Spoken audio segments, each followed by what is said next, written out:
to the Drunken Experiment. I am here with one of my closest friends, my closest relative, Ryan Greco. Thank you, Ryan. Yo. Nice to see you. Nice to be here. You were here totally on a whim tonight. Like, all right, yeah, I'll just break it down for everybody. It's Saturday night. Saturday night. It's the Saturday before Halloween, so all the local bars have parties going on, DJs dancing, hot, beautiful women in outfits, Costumes. hot, beautiful men in outfits, if you're into that sort of thing. Not that there's anything wrong with that, in my quote Seinfeld voice. And I left work at about 10 minutes to 12, knowing I had 45 minutes before last call. I ran to not my closest, but my favorite bar. Sims Bar, which is close to where Ryan lives. I got there, I opened a tab, I was like, let's get fucking hammered. I started pounding shots. Not that many of my friends were there, so I texted Ryan and was like, Ryan, come down. I know you can be here in 10 minutes flat. Are you awake? Come on over. I'll get you drunk.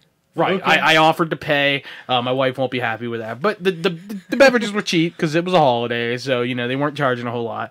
And so now we're here. It led to us hanging out at the bar, chilling with some people, checking out some hot chicks dancing, checking out the costume contest, and you know other jiggly things. Juggies. We'll go with juggies. Jigglies and jugglies. Jiggly poof. I am quite the fan of jiggies and jugglies. And now we are eating chicken and drinking wine at my house. So Ryan, good to see you, son. Nice to be here, man. We decided, you know, Ryan would come over tonight, very late night, and we would eat some chicken, drink some wine and booze, and bullshit for a little while. We were trying to figure out, you know, what it is we wanted to talk about, and the first thing that came to both of our minds was the Warcraft movie. Yes. You know, we decided, maybe 2 weeks ago or so, that we were going to both watch the movie and have a reaction video. Yep. Neither of us made a reaction video. Well, it's not my style. Yeah, but it's not your style. It is more my style, but I just didn't do it due to working a lot and being busy and, you know, that sort of thing, as Ryan pours himself another beverage. Yep. What are you drinking? Everclear and some fake cola. Okay, so you're looking to get blind tonight. Yes. Yeah, blind. First track, Korn's original I album. was thinking it too. Yeah, classic. I am currently drinking raspberry wine, Which is almost gone. It's fantastic. It's so delicious. It's so good. Your dad makes this wine. Yeah, it's fantastic. Your dad is my wife's dad, by the way. You Yes. and my wife are brother and sister. So for the 3 people listening that don't know that, yes. I was thinking wife's dad. I was thinking like some inbred thing, but yeah, the numbers check out. Yeah. Sure. So anyway, we did some drinking at the bar. We came home. We're doing some drinking now. Yep. It's very late on a Saturday night. We're having a good time. It's like 2:30 in the morning. Ish. Hey, I have a dentist appointment tomorrow. You know what time? 2:30. 2:30. 2:30. Get it? Well done, sir. Well done, sir. So yeah, Warcraft. We spoke about that a while ago. Now, just to give our friends some background, you and I are big fans of World of Warcraft, or were, quote, past tense, were. Yeah, we both used to play long back in the day, whenever Burning Crusades and then everything else, all the other I didn't get expansions. into it until Wrath of the Lich King, Right. which is the second expansion. Right. For those that don't know, there are now, I think, 6 expansions. I have no idea. Yeah, there's Burning Crusade, there's Wrath of the Lich King, which is when I got into And then it. Pandaria. No, after that was Cataclysm. Cataclysm. And then Mists of Pandaria. And then Pandaria. Warlords of Draenor. And the current one, which is something about the Burning. I think it's just called Legion. It's just called Legion. Okay. And you and I, you quit playing. I quit playing right about mid Pandaria. You did play during Pandaria. I did play during Because that. I was playing a lot during Pandaria expansion, but I was not playing with you or my old, quote, old guild. I had found a new guild. Yeah, and was Oops. playing, yes, the Order of Oops, on a different server. Mm-hmm. And it was great. That server was nice because it was more of a PvP server, player versus player. And that's the kind of game style I like to play more. I like to play fighting versus other players. I mean, raiding versus the computer is fun, and joining up with friends and it's having more a good time. casual. Yeah, it is more casual. Well, to an extent. I was in a couple of guilds who were really hardcore PvE, player versus environment. Yeah. You know, with those raids and dungeons and stuff. And don't get me wrong, it was a lot of fun. But I just, personally, I find more of a challenge versus players, because players think a lot better than AI does. Oh, yeah. And I really enjoyed it. I was doing some arena stuff. We were actually a pretty good team. We were never like ranked in the world or anything, but we did have a positive record. We won more than we lost, and boy, was it just a blast, especially in Cataclysm expansion, which was before Pandaria. That's when the Order of Hoops guild that I was in was really having. I mean, there was a lot of members who were playing all the time, myself included.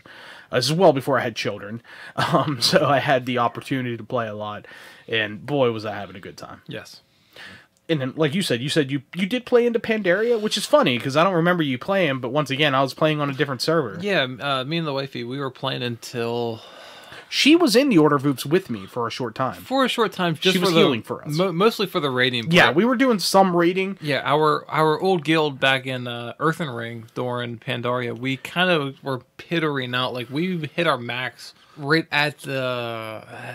right around early Lich King, I would say. Yeah, about the time I joined, we were doing some really cool stuff. Like, it took me a while to get to, at that time, level 80 was the cap. Yeah. And I would get to level 80, and I was doing some hardcore raiding, mostly with your wife. At that point, you were playing here and there. Like, we would do some 5-man dungeons, but you weren't devoting the time to raiding that she was. Yeah, she loves it, yeah. And she's really great, by the way.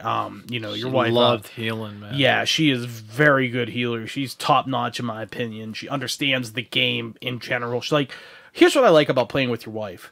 Giggity. It's all good. Cut. Here's what I like about playing World of Warcraft with your wife. There you go. She has a good understanding of all the major components of the game. She understands what it takes to tank. She understands what it takes to be a DPS. She understands what it takes to heal. Healing is her preference, so she knows that, hey, once in a while, DPS fucks up and draws too much aggro. And she'll heal you, she'll make sure you stay alive, and then focus appropriately. She won't turn into a complete dick and just be like, not heal you and be a jerk. Now, granted that she has a physical relation to me, being a sister-in-law of mine, maybe she'd let me live a little more than other DPSers, because I normally would play either a mage or a Death Knight DPS. Those are my two mains. Beyond all that, she's a nurse, and she's healing in the game. Yes, and she enjoys that. She loves it to her bone, and I love that. That's cool. That's what's cool about her. Like, me, I am not a nurse. I'm a person who likes to hurt people. so you're either DPS or a tank. Mostly DPS. I've always loved tanking. I know you have, and honestly, to remember, when I first hit level 80 and started playing 5-man dungeons with you in the group, with Demise of Earthen Ring, you were this tank, and not only were you a tank, but you were a wonderful paladin tank. I was badass. And at that point, back in mid to late Lich King expansion, paladins were the tank. Yeah, we had the Avenger Shield. We would draw so much aggro.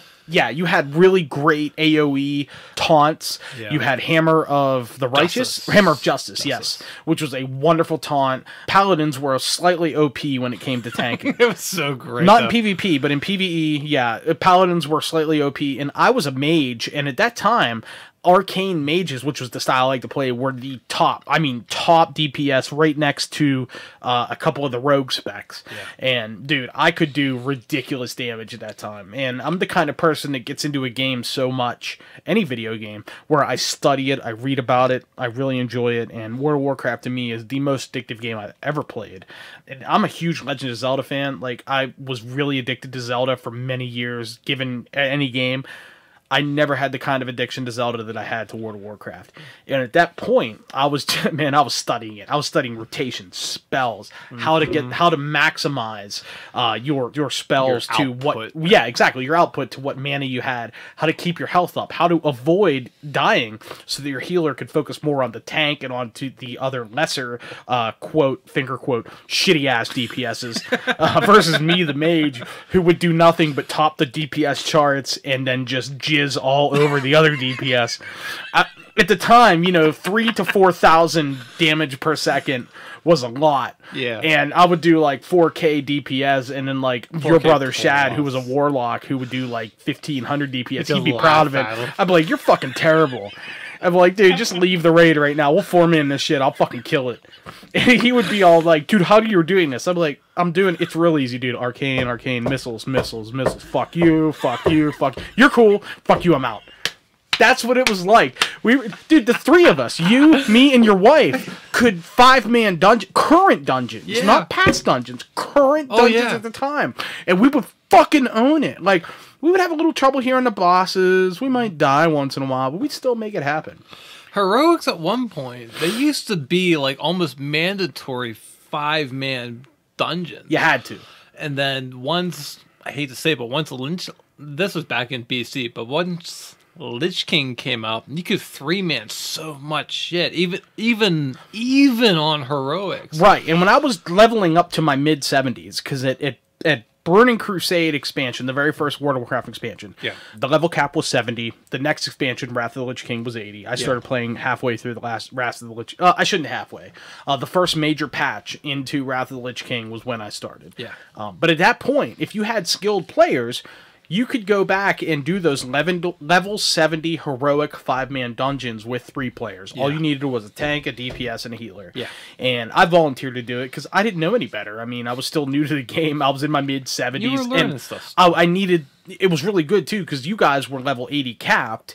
And I was getting mad experience. So we would do some of the really... I mean, and not by great. I mean, like, really, truly legendary... World of Warcraft dungeons, the kind of dungeons where people are like, man, those dungeons were so fun 7, 8, 10 years ago. I can't think of the names of the dungeons, but I can think of the locations. What area? Hellfire had some good ones. Hellfire Citadel, Ramparts was awesome. That was like the quote first dungeon you acquire. But when you do it heroic, everything heroic is done at level cap for that particular expansion. So a heroic Hellfire would have been like level 70, whereas the non-heroic version would have been like level 58, level 60. To 60. Yeah, those dungeons at that time were fantastic. Oh, so good, man. They were fun. There were weird, oddball mechanics to the bosses. That's what made them really good. Yes, and there were also like really good mobs. Like I'm not talking about like bosses. I'm talking about just the regular packs of mobs.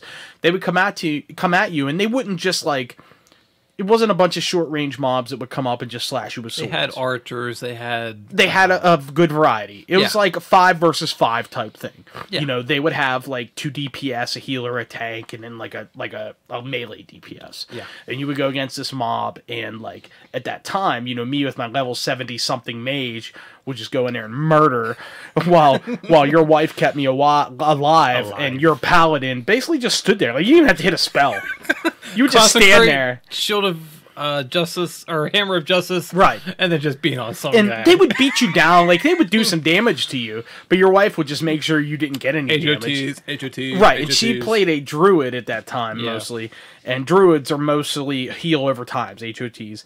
So she would just like, oh yeah, I'm just gonna heal you 500 health per second. Being tree formed as right, and they're damaging you at 400 per second, so it was easy. And I would just stand back and just nuke. I'd be like, that guy dead, that guy dead, dead orcs everywhere. It was an interesting time at that time. It was very fun. That's when World of Warcraft really was at its best. During that Wrath of the Lich King expansion, I loved it so much, and the story was good too. I got into the lore. I read the books. Nice. Once Cataclysm expansion came out, you know, I had fun playing the game, but the lore wasn't as good. Yeah, I never really got... For me, it wasn't really about the lore. It was about like people who I was gaming with. Demise was so great. I loved Demise so much. We had fun with Demise. Yeah. We sure did. Yeah, I would get into like details about how half of us were drinkers, half of us were in the military, half of us were stoners. And one of us was gay. But not us as you and me. But just us as one demiser, I Alex. miss Alex so much. Him just trolling on Yar was so great. You know what's funny? The other day I was on Facebook, and no, you weren't. Yes, I was, because for those that don't know, I live on Facebook. I can't remember exactly what happened, but it was for some reason I was typing in somebody's name. And I'm not going to give away Alexanus. Alexanus is the character's name. I'm not going to give away his real name. But he is well known to be homosexual in our community. No, there's anything wrong with that, in my best Seinfeld voice. Yes. He showed up on my Facebook. Like, you know how if you type in on Facebook somebody's name, like if you type in like the letter J-E, then it'll show everybody named Jeff and Jen and Jerry and whatever on a list. And I typed in something, and typed in 2 letters, his name popped up, and I was like, Alex should Zannis. say hi to him. I should say hi to him. That's exactly how I felt. I did not do it, but I really should have. I did. And maybe I will. Maybe I will here in the next day or two. I did a couple months ago, and he said hi to me real fast. And we chatted for a brief second. But yeah, just memories of him on Guild Chat, which made the game for me. Alex Zannis was a mage, right? I think he was an ice mage. Yeah, he was an undead ice mage, and he was part of the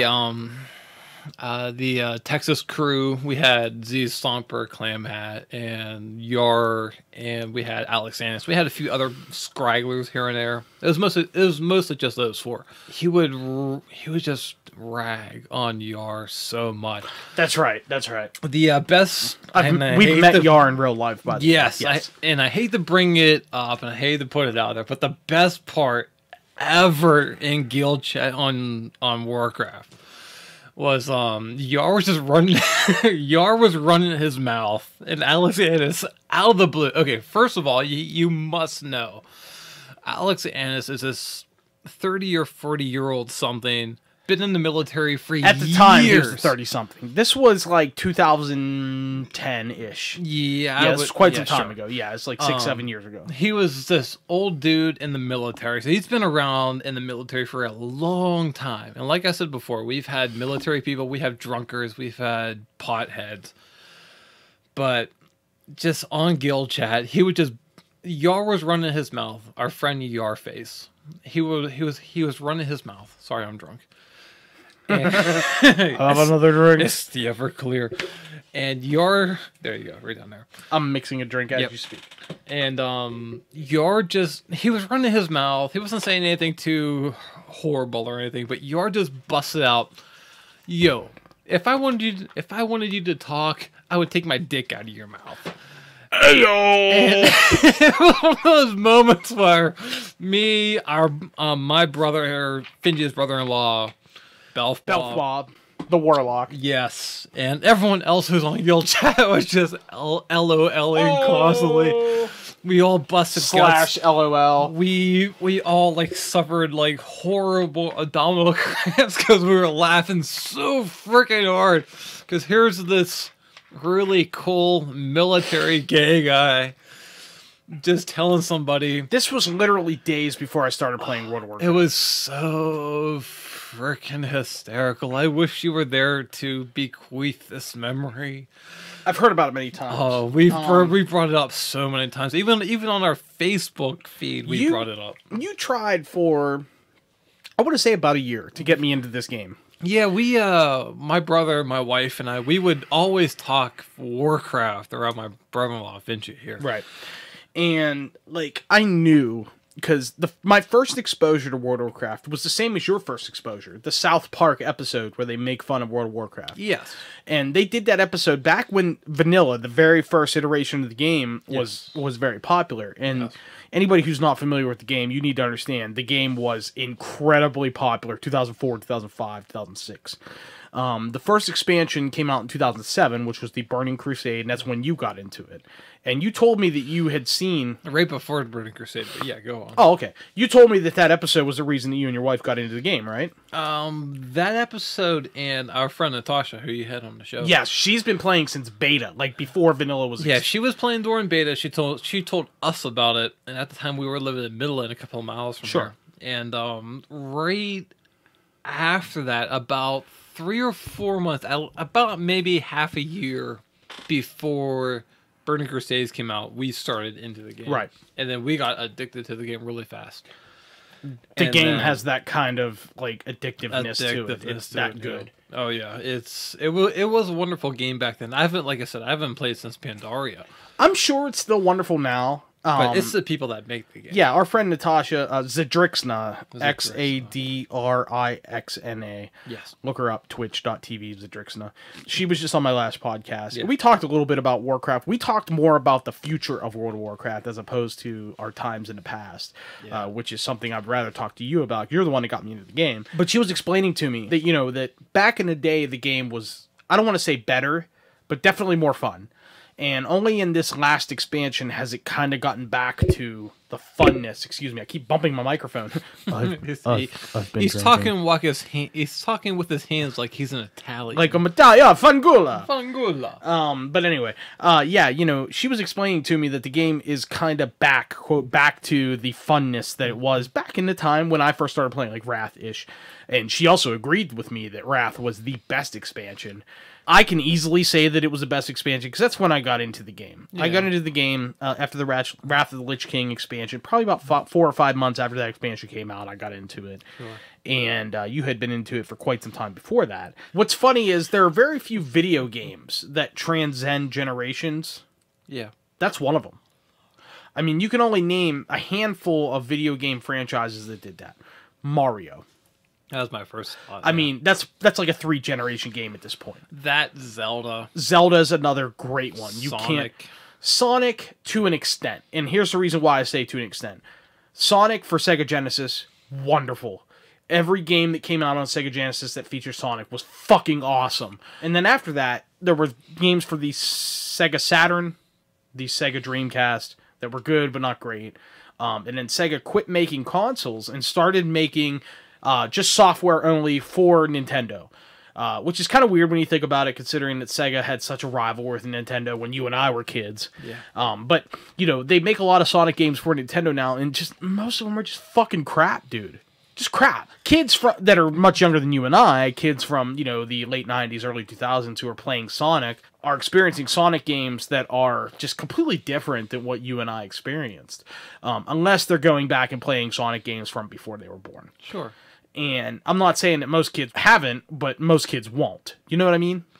Yeah. A lot of kids are like, oh, I ain't playing nothing that's earlier than before I was born. I just want to play shit that's from now. And Sonic just has been terrible since. So I don't consider Sonic to be one of those generation transcending games. Not in the vein of Mario, not in the vein of Zelda, not in the vein of World of Warcraft.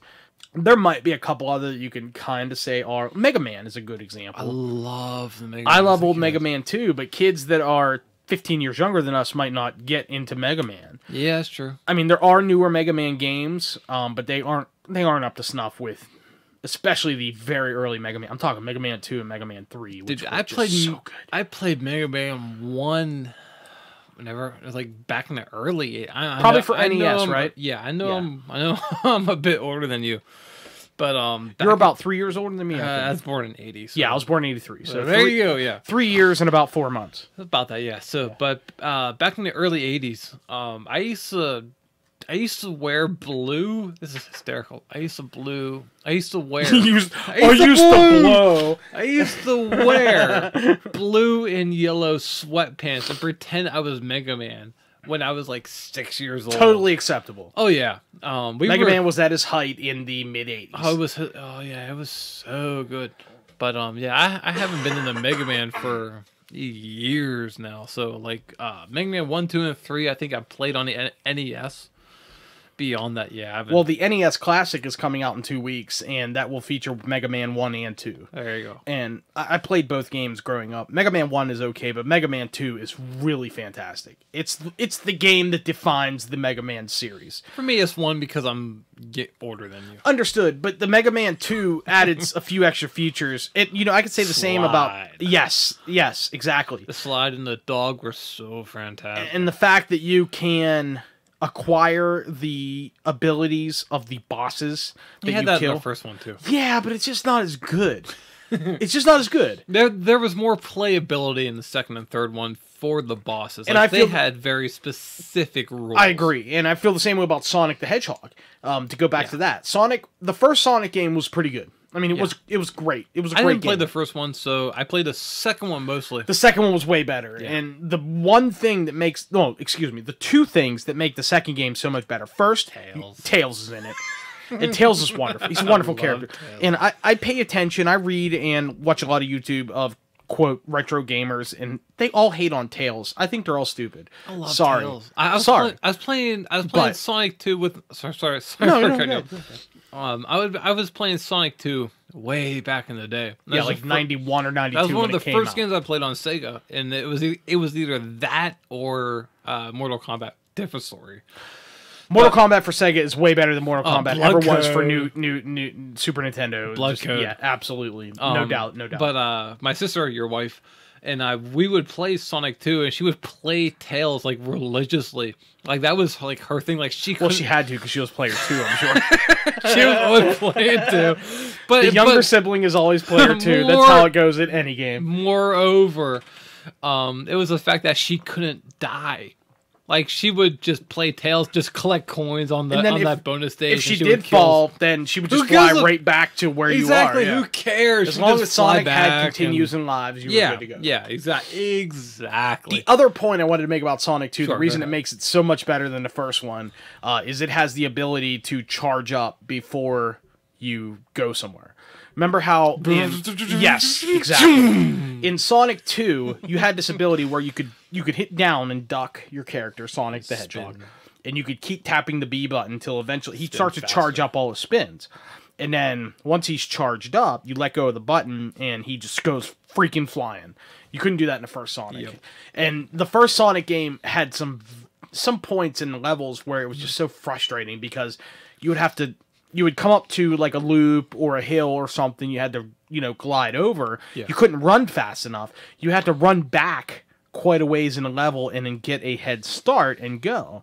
Whereas in Sonic 2, and then pretty much every 2D platforming Sonic game afterwards, you could do this. Yeah. You could just duck, charge up, and then just go. So literally you could launch yourself from any starting position and hit the loops, get all the rings, kill enemies, that sort of thing. Yeah. It was the big innovation of Sonic 2. And that's what made that game so much better than the first one. And in my opinion, probably the best Sonic. I mean, a lot of Sonic games since, and there have been a lot, have been good, and there's been some really bad ones too. But I just don't think... And it might just be the nostalgia talking, the fact that was the Sonic game, you know what I mean? I never owned a Sega Genesis, but I had a lot of friends that did. And, that was the game we played when it came to Sonic, was Sonic 2. I've only played Sonic 2, and it was only because I had the Sega Genesis. Really? I've only played Sonic 2, and the best part... But there's been a lot of Sonic games on the Sega Genesis. I mean, the first one, the third one with Knuckles, featuring Knuckles, the Echidna. Yeah. There were a few other ones. Sonic 3D, I think, was on the Sega Genesis. I can't remember. Yeah, I've only played Sonic 2, and the one stage I made it for me was the casino stage. Oh, yeah, stage 4, the casino stage. The best stage in the game, by far. Oh, it was so fun. Stage. And that says a lot, because I liked every stage in that game. I want to say there were 6, maybe 7 levels, something like that. Yeah, and the casino stage was just wonderful. It was so fun. So fun. That game is so good. I could do a whole podcast on just Sonic 2. The music itself for Sonic 2 was great. The music was wonderful. Dude, the absolute last stage, It was like not Oil City, because that's it was the one right after but... that. It was, you were on an airship. It was this really... That's Mario 3, dude. No. Even on Sonic, there was an airship. It was one of the... Right before you were going against yourself as a robotic version. Yes. It was this beautiful, gorgeous, really soft music. In our older podcast, we were talking about that Waterworld stage. Oh yeah, and the Mario Brothers, yeah. Sonic had that exact same kind of nostalgia for that second to last stage. I would bring that up on YouTube to listen to right now, but my computer is fucking up and we can't listen. I'm so gorgeous. But it was this really pretty, just... I remember it. It's almost like a waltz. Like you could waltz to this. It was so beautiful. As you're playing the game, you're swaying back and forth. Oh yeah, it was. It's that nice. It was same as the Mario World 2 too. The absolutely the underwater music, the water underwater stages. theme. Yeah. The whole reason we got to talking about video games... Warcraft. We were talking about the game, and we kind of segued off in the movie. We wanted to talk about the movie. Yes. You and I had seen the Warcraft movie within the last couple of weeks. Yes. I saw it about a week later than you did. Yes. Our difference in opinion on the movie, you and I have not talked about it at all. We really haven't. We talked about it. We very minimally talked about it at Sims. Because we wanted to make sure that we waited till we were recording to talk about it. Exactly. And I don't want to talk about it quite yet. What I want to say is, when it comes to the Warcraft movie, I think I have a lot more to base it off than you do, because you've played the game more than I have. Excuse me, you played the game earlier than I have. Maybe not more. Earlier. Yes. But I've read a lot of the books. Yeah. I don't read that much. I write. I don't read. I've read, I think about 10 or so of the Warcraft novels. Yeah. Your wife has read all the novels I have, because whenever I buy them, I would read them, and then I would loan them to her, she'd read them, and then we would chat about them. The lore anybody who hasn't played World of Warcraft or even the previous games, the RTSs, real-time strategy games, Warcraft, Warcraft 2, Warcraft 3, they're wonderful. There's a lot of lore involved, a lot of canon, and it is so fantastic. The writers of Warcraft have done a great job. Blizzard, people at Blizzard, let me say, have done a wonderful job of creating this world, or these worlds, plural. Excuse my burping there. I've been drinking. No, you haven't. Oh, excuse me. Hey, speaking of which, grab me that. Hey, you need that? You need that? Yeah, thank you, sir. By the way, if anybody's listening and they hear bottles opening and closing and the pouring sounds, it means we're drinking heavily. We're drunks. We've been at it for a while. Quite some time. We are quite professional.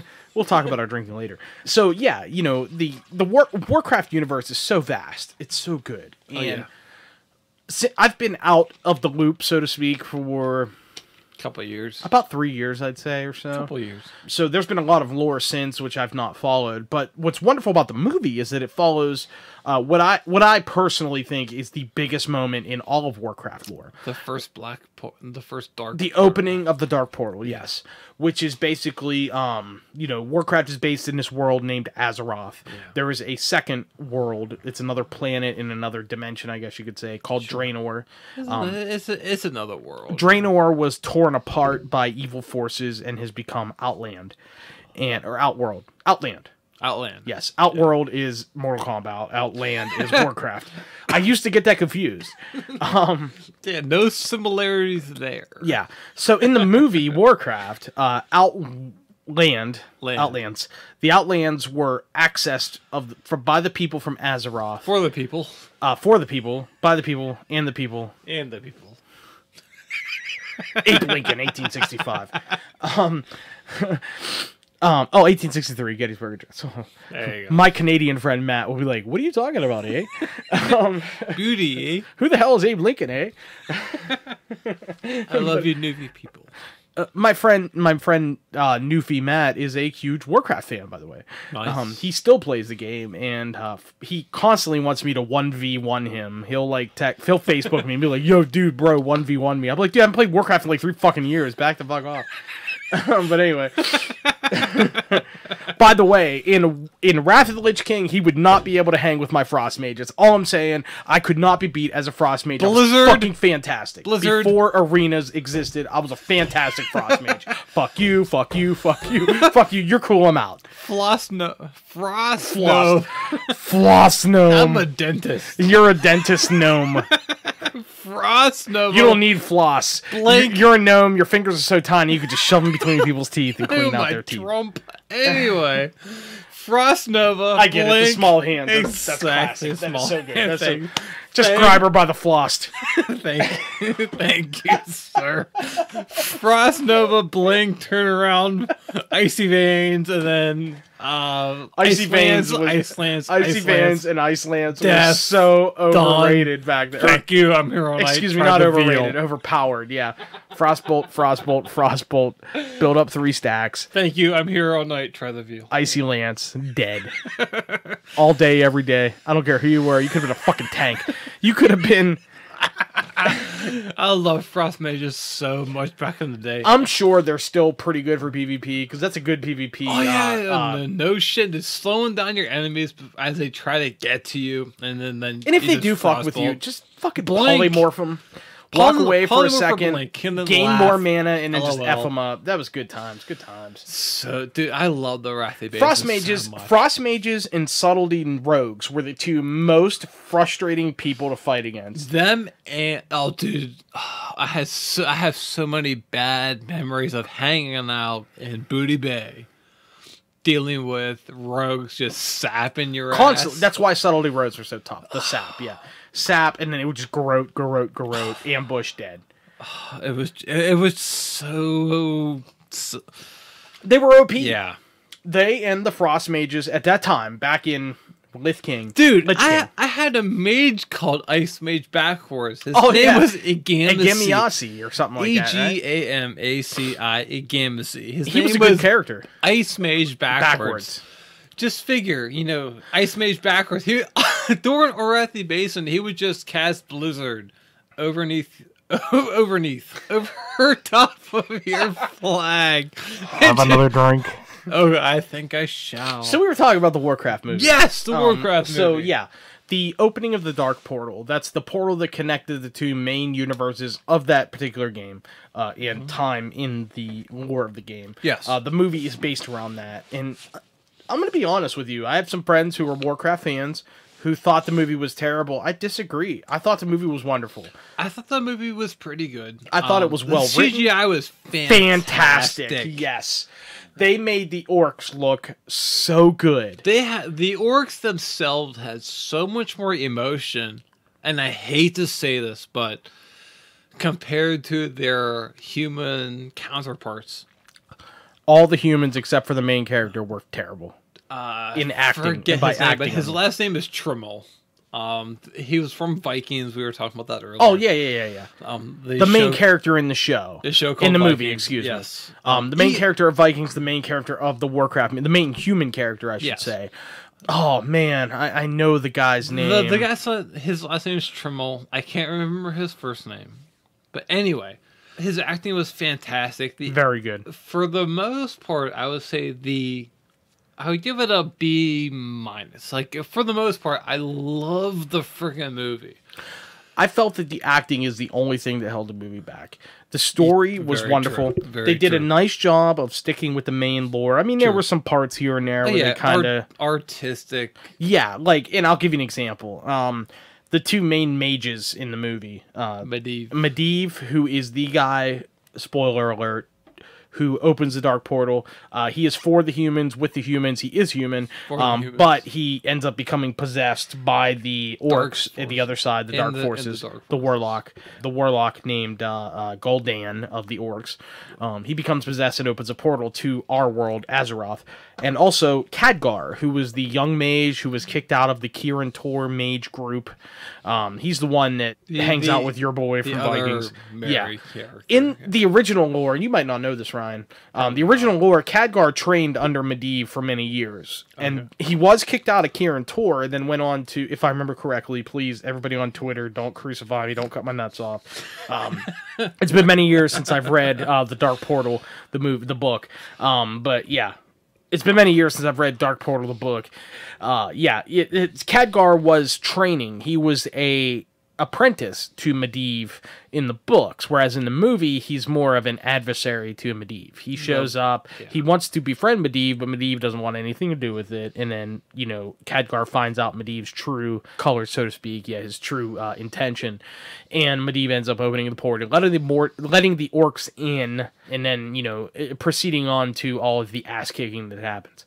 That was one thing I was kind of bummed about it, to be honest with you, in the movie. Well, because, I mean, I knew the lore, and they had done a good job sticking to the main lore at that point, but then they brought on this angle where Medivh and Khadgar don't know each other. Khadgar shows up at Karazhan, which is the temple/castle/tower that Medivh lives in, which, by the way, is one of the best 5-man dungeons.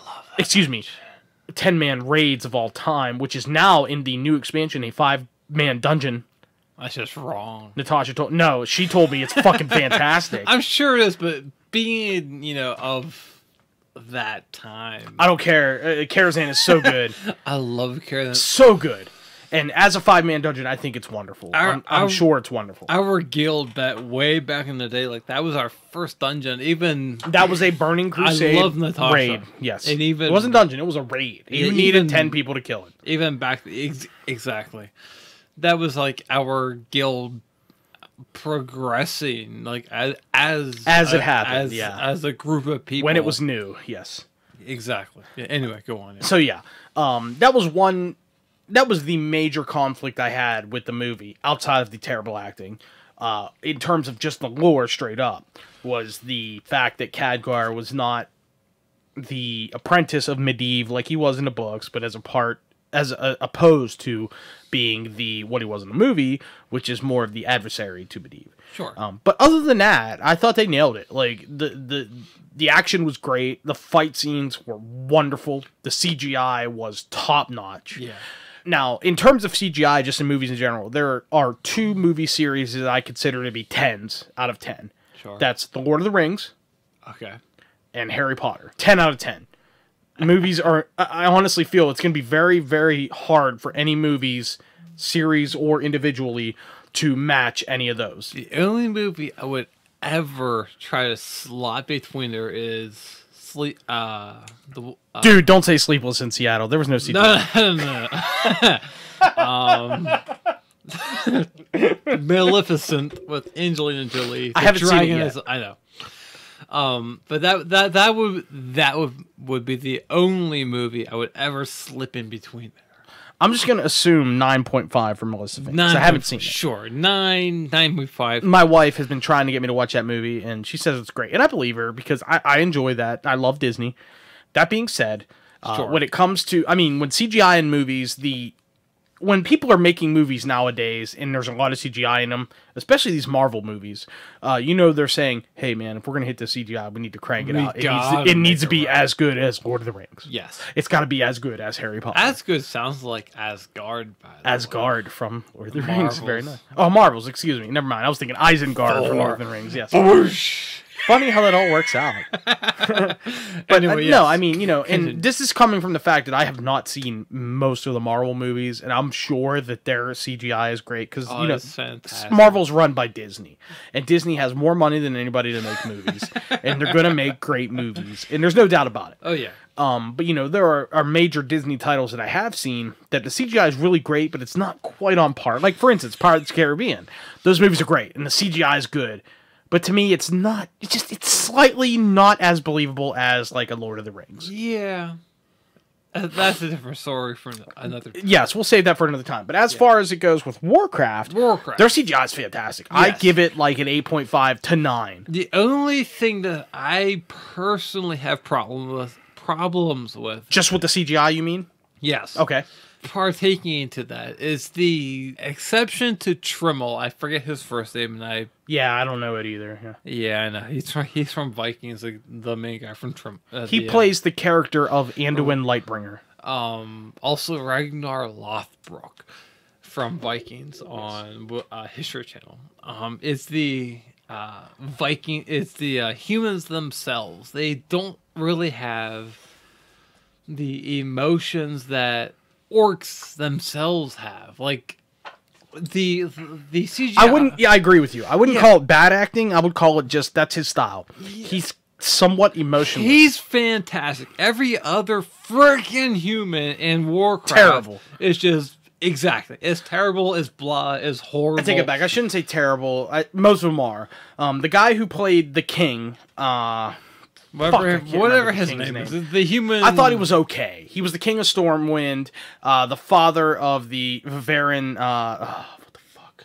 I feel bad for not knowing it. Our Warcraft lore is just... He was okay. But he played kind of a whiny king, but if I remember correctly, he was kind of a whiny guy in the war too, so it made sense. Yeah, but still... everybody else was fucking terrible. The guy... No, I take it back. The guy, the young gentleman who played Khadgar the Mage, I thought was okay. Yes. He wasn't spectacular, but he wasn't bad either. I thought he played that part well. Could have been slightly more emotional, so to speak. Sure. He had kind of a straight face no matter what he was talking about or what he said, but anytime there was action on the screen, I thought he was great. Yeah. He played those parts well. The guy who played Medivh, though, I didn't believe a thing he said. It's a shame, because Medivh is one of the top 5 characters in of Warcraft lore. Not only is he badass, but he goes bad. He turns into a bad guy. And man, this guy was unbelievable. The actor, as I was watching the movie, I was watching this movie and thinking, the actor who could have played this part perfectly would have been Gary Oldman. Sure. Oh, yeah. Gary Oldman is one of my all-time favorite actors, and he could have fucking nailed this part. Thinking back to Fifth Element and then splicing him in. Absolutely. Oh, yeah. Or even Sirius Black from the Harry Potters. He plays it so well. And what's funny is he's a wizard in those movies too. But, you know, I think Gary Oldman, and he looks it too. He has the dark hair, the goatee, the kind of crazy eyes. The fact that he can both be good and bad within the same character, just like Sirius Black. Yep. Just like fucking Dracula when he played Dracula. Darth Vader. Darth. You don't see his eyes. He didn't really play Darth Vader, but okay, whatever. It's the eyes, the whole good and Gary bad Oldman thing. would have been perfect as Medivh. Now, I understand the movie's budget probably was all geared towards CGI, not towards the actors, because Gary Oldman's he is a grade AAA actor. He's top of the heap. He would have never been able to they could have never afforded to pay him to be in this movie. Oh yeah. But if they were going to cast Medivh, if I was going to cast Medivh in my perfect version of the Warcraft movie, Gary Oldman would have been the guy. He would have been so good. And the guy that they casted was so trash. Like, he was very true. He was borderline believable. I believed him when he was good. I did not believe him when he was a bad guy. I almost hate to say, but he was almost like the guy who we saw at Sims drinking, who played Lieutenant Dan. Oh yeah, a good friend of mine from way back in the day, Clayton is his name. We went to the bar earlier tonight to a Halloween costume contest, and second place went to a friend of mine, Clayton, who played Lieutenant Dan. Lieutenant Dan, who looked the part but didn't act the part. Exactly. He was at least he was in a wheelchair, but that's a different story. That's all I gotta say about that. Ryan, we've been on the air now for quite some time. Yeah. One thing you and I talked about on my last podcast with you, I believe it was the 5th podcast I had done. You and I discussed in detail the TV show on Netflix, Stranger Things. Yes. At that point, I had not seen it. You were pretty fresh off of watching it. I was fresh off. Just finishing it up within a few days of when we talked about it, right? Within a week. Now, I have not watched it now for 3 to 4 weeks. It's been a while for myself. But I did watch it all. I binge watched it. I watched the first episode and I was hooked. Fantastic. It is so good, man. Everything you told me about it was it did not only meet my expectations, it exceeded my expectations. Sure. You explained it to me, if I remember correctly. You explained, hey, Jeff, if you're a fan of 80s movies, 80s horror, 80s, not even horror, just sci-fi movies like E.T., Sci-fi. Goonies, that sort of thing, Sure. You'll love this show. And that's what hooked me. I ended up watching it. A lot of my friends, I have some friends who are really into nerd culture. I even have friends who have podcasts that are into nerd culture. For example, 1337 FM Nerd Talk Radio. There's the plug. Got it, Matt. Suck my dick. He talked me into watching it too, and I'm telling you what, it was a wonderful choice. It is so good.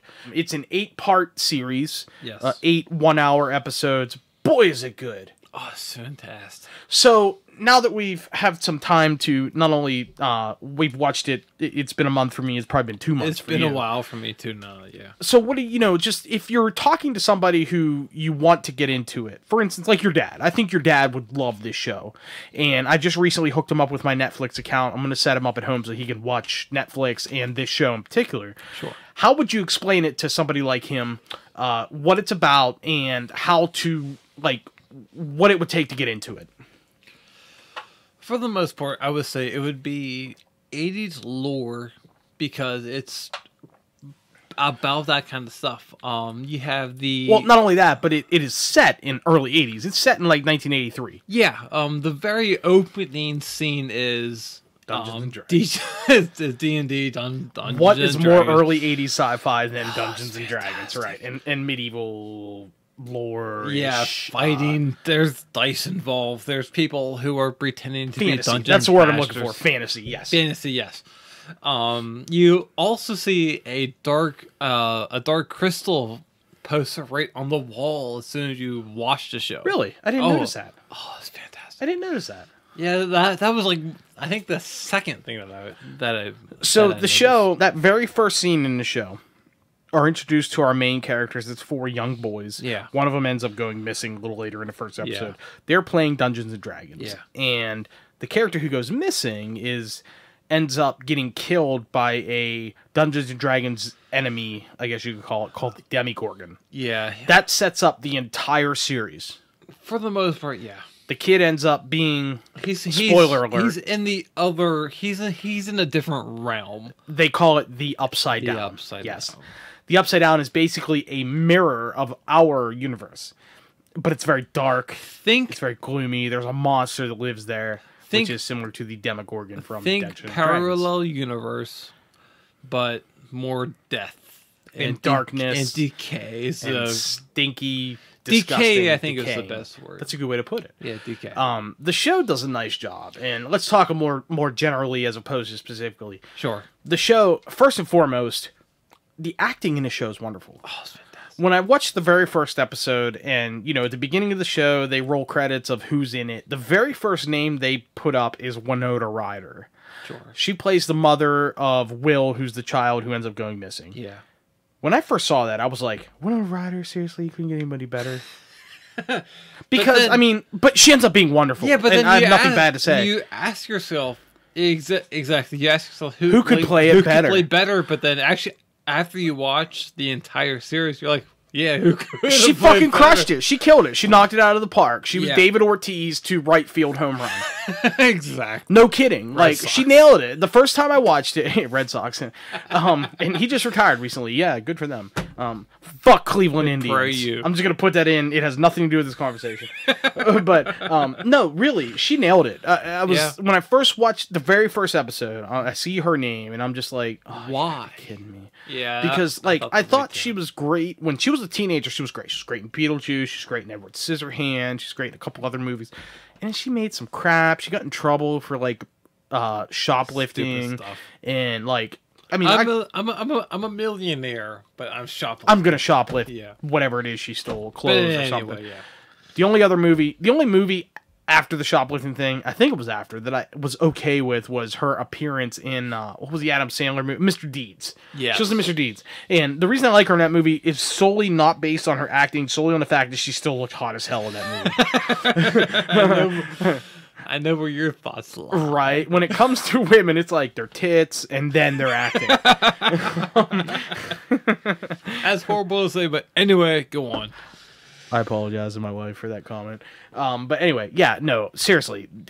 She ended up being fucking fantastic in the show. She was so good. She plays, like I said, the mother of the main character, Will, one of the main characters. He ends up disappearing. For most of the series. He makes appearances during the rest of the series, but it's always him in the, quote, upside down. You hear his voice from time to time. You hear his voice, and, it's strange. And then you see him in the very last episode. Spoiler alert. But yeah, she's wonderful. She plays the part well. Basically, at first she starts out as a mom who's just trying to work and make ends meet, and then her son goes missing. She goes a little insane. A little. Let me restate that. She goes fucking crazy. But she was right the whole time. Yeah, you have to remember, if you haven't seen the show yet, spoiler alert. But yeah, she goes quite bonkers. Yes. She hears voices, she sees lights. Yeah, the flashing lights. That's a big theme of the show. Let's talk about that. Yeah, sure. Basically, people who are in the parallel universe known as the Upside Down, they are able to communicate with people in the main universe, in our, quote, universe, by, I guess it would be like electric shock or some sort of electromagnetic thing. I don't know. But they're able to cause... electric disturbances. Thank you. That's a great way to put it. They're able to cause disturbances in the electricity of our world. And basically, his mom is sitting at home, and all of a sudden she knows not only a couple things. One, the phone rings a few times, and she hears weird, odd breathing and voices from the other end. That I don't really understand. I'm pretty sure it's the same as the blinking lights. But to get to the blinking lights, basically she notices some lights are blinking in her house, and she follows the lights, and it takes her to his room, and then there's a demon trying to come through the wall, and it's the bad guy, the Demogorgon, so to speak, who took Will. She figures this out. She uses her brain, she figures it out. She ends up going out and buying hundreds of dollars worth of Christmas lights and lights up her entire house so that she can follow the lights around the house. Eventually, she does a kind of a Ouija board type thing. Yeah, a yes or no question. Yeah, she writes, she spray paints all the letters of the alphabet on the wall. Yeah. And then, like, she matches Christmas lights up with each letter. So she'll ask questions to her son in the other dimension, like, are you still alive? And then he'll light up the letter Y, the letter E, the letter S for yes, that sort of thing. And then you should freaking run. But beyond that, I would love to see the other side. Speaking of the upside down, the other side of Will actually answering those questions. Like, oh my god, you should freaking run because that's answers, a really good point. You should run.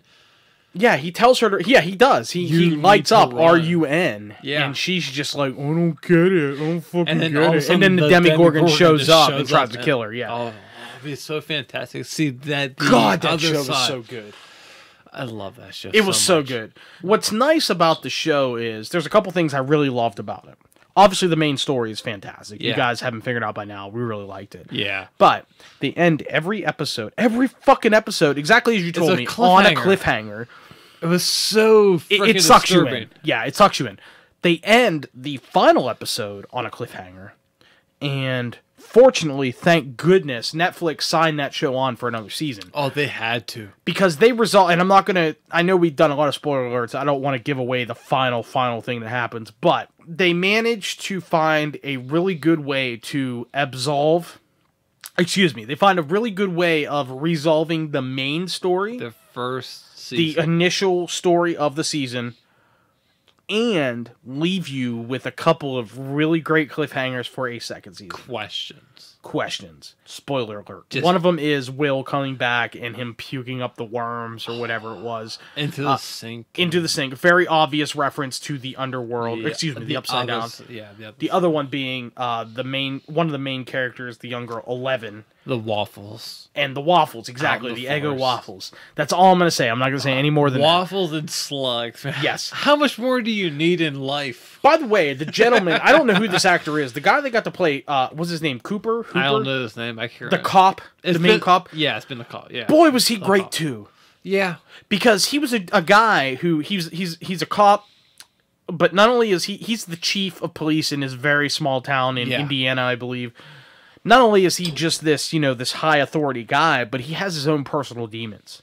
Yeah. And they work that into the show. Like he's a pill popper, he's kind of a druggie. He had a child who died. Yeah. And it really fucks with his psyche, and it all plays into the main story. Yeah. And boy is he good, man. Yeah. He just freaking kills it. I don't know his name, but he did a fantastic. I looked him up on IMDb as I was watching the series, and I didn't recognize him from anything else, but I thought, man, this guy, he should be making millions in some movie. Like his acting was superb. Everybody, every single character in that show, all the kids, acting, the kids especially. The adults. Oh no, it's hard. It's hard to find children who are great actors. Yeah, and there are 5 child actors who are like the main 5 child actors, the 4 main characters, and then 11, who's the supernatural girl. Yeah, I looked her up. She's from like Britain. Yeah, she's not American. The old BBCs. Wonderful. Man, were they good. And these kids are like 10 to 12 years old. She was on Fallon a good number of months ago, and she did a rap thing. Like it was the 4 of them or 5 of them, I forget which. And she did a truth or it was like a truth or whatever the stuff he does. Truth or dare? It wasn't dare, but it was along those lines. It was like truth or something, and it was with Jimmy Fallon, and they had to do a she rapped of all things, and it was freaking fantastic. But yeah, you could easily tell she was from the British Isles, and yeah, she's from yeah. For some reason, I'm thinking she was from like Germany or. She was from Britain, man. You sure? Okay, yeah, I believe you. I'm pretty sure, yeah. Boy, was that a good show. It was a fantastic I'm so glad you got a chance to watch it. Yeah, it was so good, and I got the wife into watching it. She likes it as well. She hasn't finished it yet, but she just recently started getting into it. She likes it. I've got a few friends that have gotten into it, and everybody I've talked... I mean, literally, every single person who has watched it that I've talked to has given me the same response that I've had to it. Thumbs they up. Thought it was just 2 thumbs up, 10 out of 10. Anybody that's listening to this who hasn't watched it, I mean, you gotta watch Stranger Things. Especially if you're our age, in your mid-30s, you grew up on late 80s movies, early 80s movies. Oh, yeah. You have to watch it. It's that good. It's fantastic. We've been on air for an hour. It does not feel like it. Yeah. It's Let's the go ahead and wrap alcohol. this one up, brother. Thanks for coming, Ryan. This was a Sure. good time. It's been thanks for talking about Warcraft and Stranger Things and whatever the Sonic the Hedgehog and Mario and whatever else we It's talked been about. fantastic. Good times. Good times. Always. Have a great time. Thank you.